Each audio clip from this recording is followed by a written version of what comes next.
Ohayou gozaimasu tout le monde, j'espère que vous allez bien, c'est Mei. Et aujourd'hui on se retrouve pour la vidéo de mes achats manga du mois de décembre. Donc je vais vous présenter mes achats manga de ce mois-ci, donc c'est parti. Je me suis procuré le tome 10 de The Killer Inside, c'est l'avant-dernier tome, le 11e tome et le dernier. Donc The Killer Inside, c'est du scénario Hajime Inoru et le dessin c'est de Shota Ito.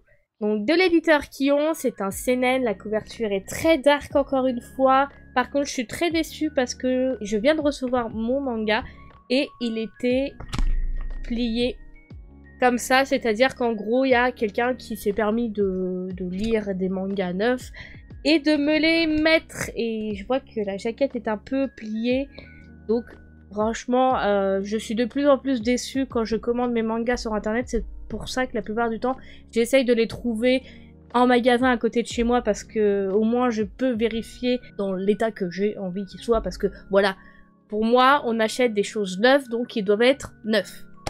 Voilà, c'est que ma petite réflexion en moi, mais voilà, j'ai pas envie d'acheter. Si moi je les esquinte chez moi, ok, mais quand j'achète quelque chose je veux que ça soit propre quoi. Voilà, logiquement c'est comme tout le monde, vous allez pas acheter un vêtement avec un trou dedans, c'est pareil. C'était la petite parenthèse, on continue pour les achats manga. Je me suis ensuite procuré le tome 3 du manga Nomi and Shiba. Donc Nomi and Shiba c'est un yaoi, donc c'est pour public averti, il y a du contenu explicite, on a une relation entre deux hommes. Donc si vous n'aimez pas ce genre là, je vous conseille pas. Après si vous aimez ce genre là, je vous le conseille parce que c'est une histoire très mignonne. Voilà. Donc Nomi and Shiba c'est de la mangaka Toru Tagura. Moi et mon accent, on adore, hein. Et c'est des éditions Akata. De toute façon, édition Akata, c'est vraiment un de mes coups de cœur au niveau de cet éditeur-là qui propose beaucoup de variétés et beaucoup de mangas sur des conditions réelles, sur des handicaps, sur des accidents, sur des maladies, sur la surdité, tout ça, plein de choses, et j'adore énormément. Donc la couverture se présente comme ceci, elle est magnifique. Je me suis procuré donc ce tome-là. Je me suis ensuite procuré le tome 26 de Fear Thoughts. Donc Fear Thoughts, c'est du mangaka Atsushi Akubo. Donc le mangaka qui a fait Soul Haters. Moi et mon accent, on aime. 26e tome, juste magnifique. J'adore énormément la jaquette et j'attends de voir ce que ça va nous donner. Je me suis donc procuré le 26e tome de Fear Thoughts. Je me suis ensuite procuré le 7e tome de Tougen Enki. Là, on part sur du... pas du hard, enfin pas vraiment du hard, mais sur des relations un peu complexitées par la situation. Des combats de plus en plus stylés. Les dessins sont magnifiques, franchement, j'aime énormément ce manga. Tougen Enki, c'est une super belle découverte que j'ai pu découvrir ce manga, donc ça nous a laissé sur un suspense de malade et j'attends avec impatience la suite de ce manga pour voir ce qui va se passer. Donc Tougen Enki, c'est du mangaka Yura Urushibara ou mangaka et c'est de l'éditeur Kana. Je me suis ensuite procuré le tome 9 de Love Fragrance. Donc encore 2 tomes et c'est la fin de ce manga. Encore une fois, on a de plus en plus de mangas qui se finissent. Mais bon, c'est plutôt pas mal parce que ça me permettrait d'en recommencer d'autres. Alors ouais, chez moi, c'est un cercle vicieux. Mais même s'il y a des séries qui sont pas finies, j'en commence d'autres quand même.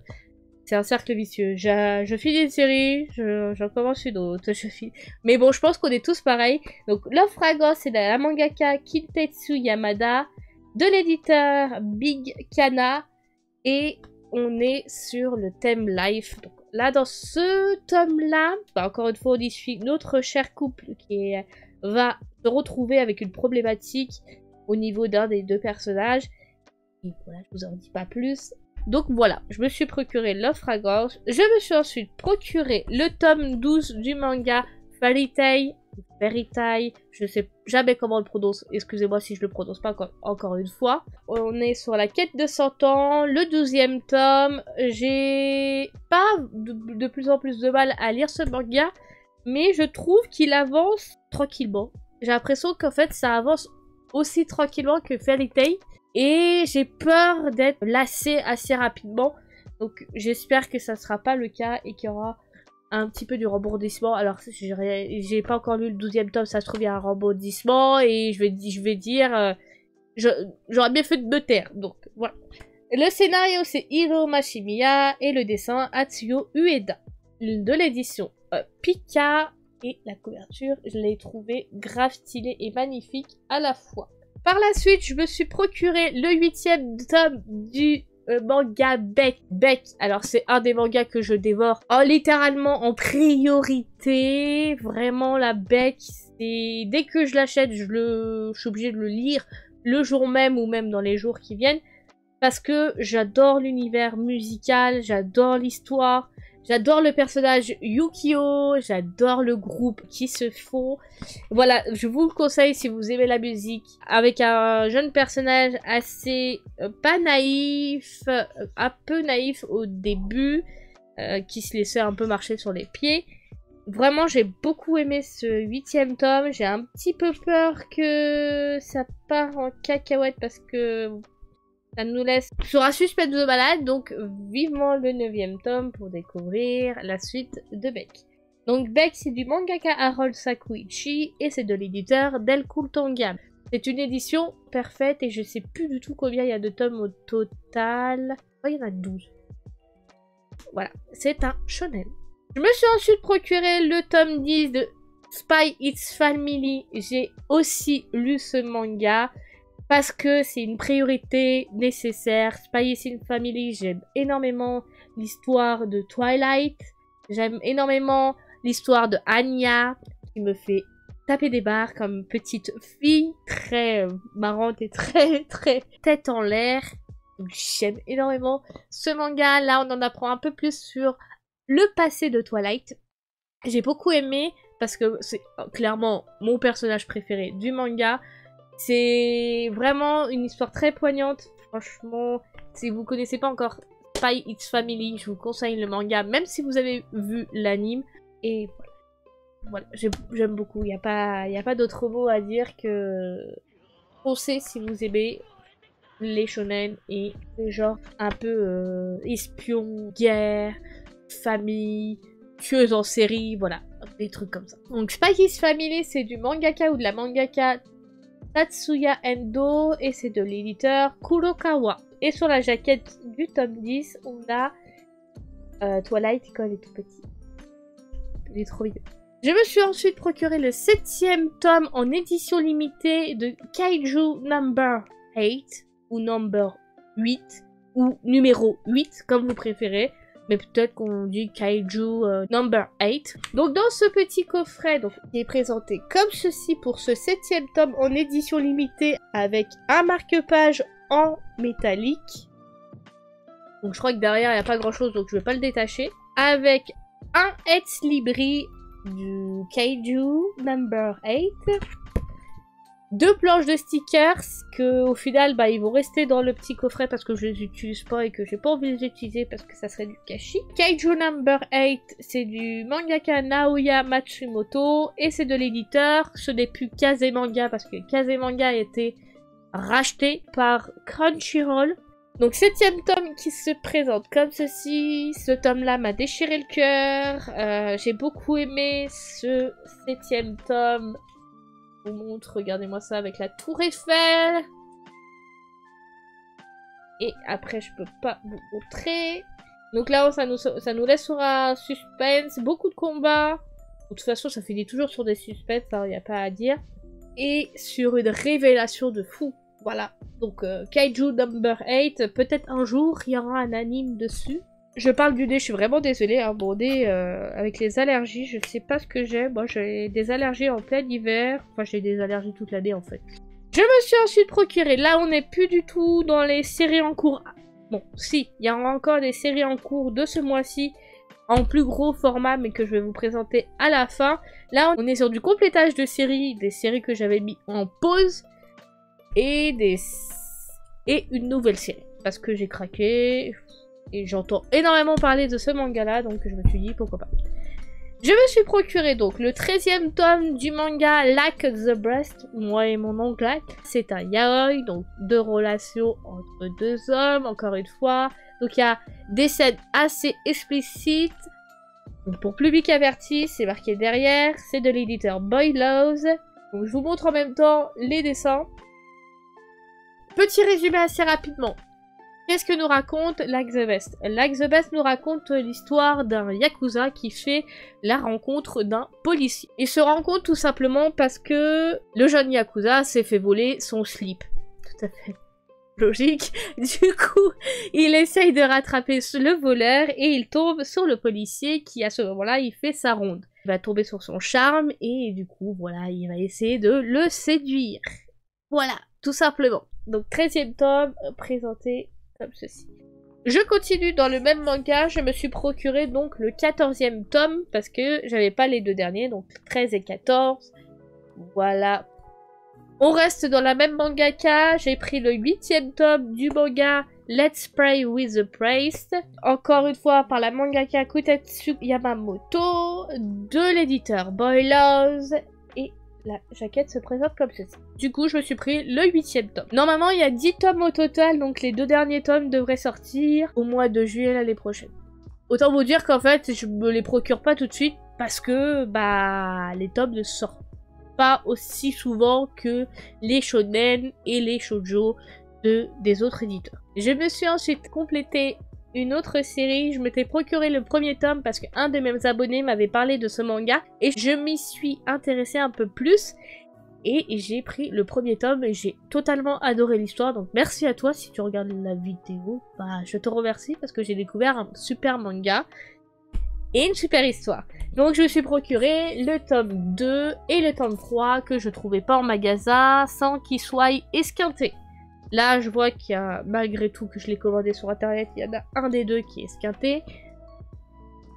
J'en ai marre, mais bon, c'est pas grave. Ça me fait chier quand même, mais c'est pas grave. Donc, ce manga, c'est le manga La danse du soleil et de la lune. Qu'est-ce que ça nous raconte? Ça nous raconte l'histoire de Konosuke, qui est un samouraï, bon, du moins, qui aimerait être un samouraï, sauf que le problème, c'est que depuis qu'il est enfant, toutes les lames, tout ce qui ressemble à un sabre, se tord à l'approche de son visage. Du coup, Konosuke, il fait tout en fait pour essayer d'avoir des missions et de pouvoir gagner sa croûte, de pouvoir gagner son manger, sauf que personne ne veut lui confier de mission. Tout à coup, du jour au lendemain, il va totalement en avoir marre, il va vouloir abandonner au moment où quelqu'un lui veut du mal, et il va y avoir une prêtresse qui va le sauver et il va dire je veux t'épouser. Une magnifique femme, donc voilà l'histoire à peu près, le résumé. Je vous en dis pas plus parce que vraiment j'ai beaucoup aimé l'histoire, j'adore énormément les histoires de samouraï. Donc la danse du soleil et de la lune, c'est de la mangaka ou du mangaka Daruma Matsuda et c'est de l'éditeur Kion et c'est un seinen. Donc là je vous ai montré le tome 2 et le tome 3. Regardez-moi la beauté. On peut limite craquer rien que pour les jaquettes en fait. Donc je me suis procuré les tomes 2 et 3. C'était Noël, je me suis dit allez, je me fais plaisir. Et en fait, c'est bon. Ah. Je me suis donc ensuite procuré une nouvelle série, enfin plutôt un coffret des 3 premiers tomes du manga Blue Lock. Alors, il va falloir que je vous explique quelque chose. À la base, je ne suis absolument pas football à la télé. Je suis pas sport, clairement. Mais le sport dans les mangas, j'ai l'impression que c'est un monde à part et que c'est absolument différent. C'est pas pareil, on est à fond dedans. J'ai eu ce coup avec AIQ, où j'ai fait la supportrice. Kuroko Basket, c'était pareil. C'est un truc de fou. Donc là, je me suis dit, Blue Lock, oh, on va voir, je me procure les 3 premiers tomes et je me fais mon idée sur la question. J'en entends énormément parler de ce manga. Énormément. Je ne sais pas pourquoi. Il fait fureur. Et quand je regarde la plupart des vidéos de personnes qui conseillent des mangas, ça parle de Blue Lock. Donc, je dis, allez, je me procure les 3 premiers tomes. Donc, je vais ouvrir le coffret avec vous, parce que je sais absolument pas ce qu'il y a dedans. Je crois qu'il y a que les 3 premiers tomes, et puis c'est tout. Hein.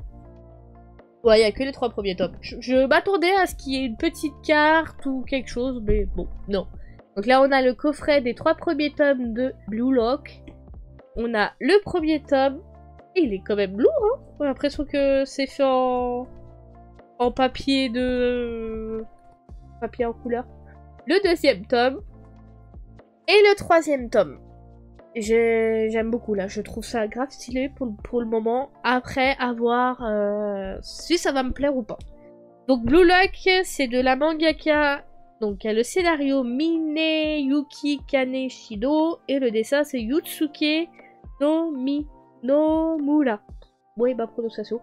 C'est de l'éditeur Pika Édition. Je voulais assez rapidement le résumé du premier tome. C'est la rencontre explosive du football et du Battle Royale. Coupe du Monde 2018, l'équipe de football du Japon est éliminée en 8e de finale. Ce nouvel échec incite l'Union japonaise de football à fonder le Blue Lock, un centre de formation révolutionnaire rassemblant les 300 meilleurs attaquants lycéens du pays. L'objectif du coach de Blue Lock, Jinpen Shineko, est clair: détecter l'unique attaquant qui écrasera tous ses rivaux par son talent et son hyper-individualisme. Pour Yuichi Isagi, joueur bouillonnant encore inconnu, il n'y a pas d'alternative. S'il veut survivre au programme hautement sélectif qui l'attend, il devra abandonner le jeu collectif et se transcender pour devenir l'attaquant ultime. Alors oui, nous sommes dans la période du Coupe du Monde. Je prends un manga sur du foot qui parle de la Coupe du Monde 2018. Why not? Mais c'est pas grave. Je sens que je vais bien aimer à voir après, parce que moi et le foot, en général, ça fait 2. Donc je me suis pris ce coffret-là. Je me suis ensuite pris le 13e tome de l'édition parfaite de Fullmetal Alchemist, où je crois il y a 18 tomes au total, encore une fois. Donc il nous reste 5 tomes et on arrive à la fin de Fullmetal Alchemist. Mais bon, je l'avais déjà découvert en anime et je suis très heureuse de redécouvrir en manga parce qu'il est juste excellent. Je vous montre la première page et le reste je vous montre pas. Donc Fullmetal Alchemist de la mangaka Hiromu Arakawa, de l'éditeur Kurokawa. Et oh, la beauté de ce 13e tome, juste toujours aussi ouf. Je me suis ensuite procuré le 6e tome du manga Le chat qui rendait l'homme heureux et inversement, de l'éditeur Soleil Manga, de la mangaka Umi Sakurai. Et toujours une petite pépite ce manga qui parle de chat. Trop mignon. Je vous montre la page. Regardez-moi, regardez-moi, regardez-moi ces chats là. Regardez-moi ça. Je ne peux pas résister à ça. Regardez. Je peux pas regarder cette bouille. C'est trop mignon. Je peux pas. Ça, c'est un des mangas que je conseille 1 million de fois. 1 million de fois. Si vous aimez les chats, vous voulez un manga qui parle d'une personne âgée, d'un veuve, qui adopte un chat trop mignon. Voilà, je vous le conseille. Vraiment, si vous aimez les chats, courez, en fait. Qu'est-ce que vous attendez? Courez. Donc voilà, je vous montre le 6e tome, et il est juste magnifique. Et pour le dernier manga que je vais vous présenter dans cette vidéo achat manga, il nous reste donc le 4e et dernier tome du manga de Nous, il ne restera que des cendres. C'est un, je dirais un seinen. C'est de mangaka ou de la mangaka Akira Katsukai. Ce 4e tome, j'ai beaucoup aimé la conclusion de cette histoire. Et que dire, enfin j'aurais voulu un peu plus apprendre un peu plus sur la continuité de l'histoire, mais j'ai beaucoup aimé, c'est une bonne conclusion. Donc, de l'éditeur Big Kada, et voilà le 4e tome. Du coup, c'est la fin de cette vidéo, j'espère que cette vidéo vous aura plu. N'hésitez pas à me dire ce que vous avez pensé dans la barre des commentaires, à liker et à vous abonner à ma chaîne. On se retrouve très vite pour une prochaine vidéo. Surtout, prenez soin de vous, profitez de votre famille et de vos amis. Je vous retrouve en janvier pour la vidéo de mes achats manga. Je vous souhaite de joyeuses fêtes et profitez à fond. C'était Mai, à bientôt!